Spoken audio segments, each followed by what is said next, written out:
Merci, Madame la Ministre. La parole est à Madame Sarah El Haïry. Merci, Monsieur le Président.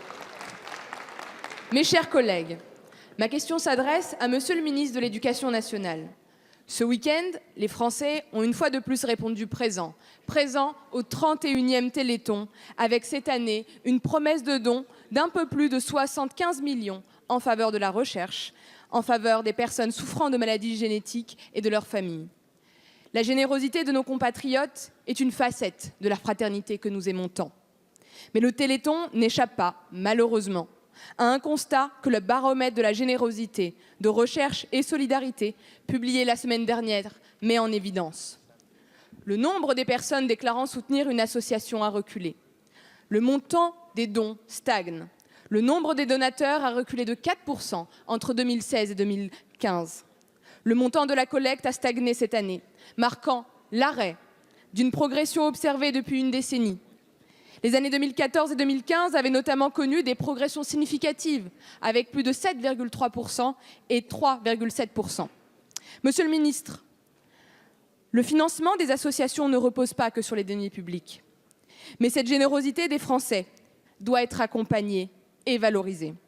Le développement du cofinancement est ce qui permet de mieux sécuriser nos associations. Notre Assemblée a voté à l'unanimité une résolution de mon groupe permettant de valoriser et de soutenir les associations, et un de ces points était le financement. Durant les débats budgétaires, notre groupe a proposé plusieurs propositions pour libérer les freins qui peuvent peser sur le don. C'est pour cela que nous avons proposé l'IR-don ou encore la création d'une franchise pour le mécénat des TPE-PME. Monsieur le ministre, qu'envisagez-vous pour répondre à cette inquiétude de nos associations et pour encourager et valoriser le don aux associations qui œuvrent au quotidien pour la cohésion sociale et nationale de notre pays? Merci, Madame la députée. La parole est à Monsieur Jean-Michel Blanquer, ministre de l'Éducation nationale. Monsieur le Président, Mesdames et Messieurs les députés, Madame la députée Sarah El Haïry, merci pour votre question qui permet de souligner une fois encore l'importance de la vie associative dans notre pays et évidemment l'importance du financement de cette vie associative.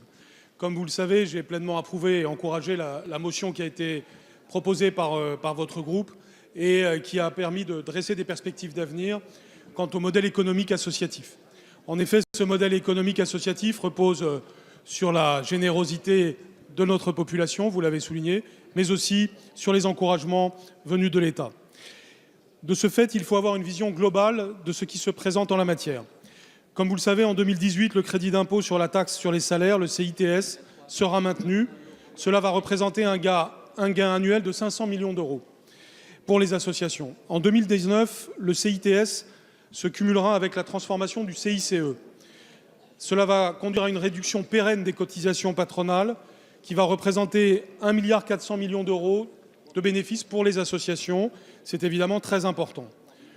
Enfin, si l'on accumule l'ensemble des mesures fiscales qui sont prises, eh bien, les associations qui sont employeuses vont donc bénéficier de 2 milliards d'euros à partir de 2019. En parallèle, pour les associations de taille plus réduite qui ne peuvent bénéficier du CITS en 2018, ni de la réduction des cotisations patronales en 2019, nous avons abondé par amendement le Fonds de développement pour la vie associative de 25 millions de crédits supplémentaires. Cela a été voté par cette Assemblée à l'unanimité il y a peu.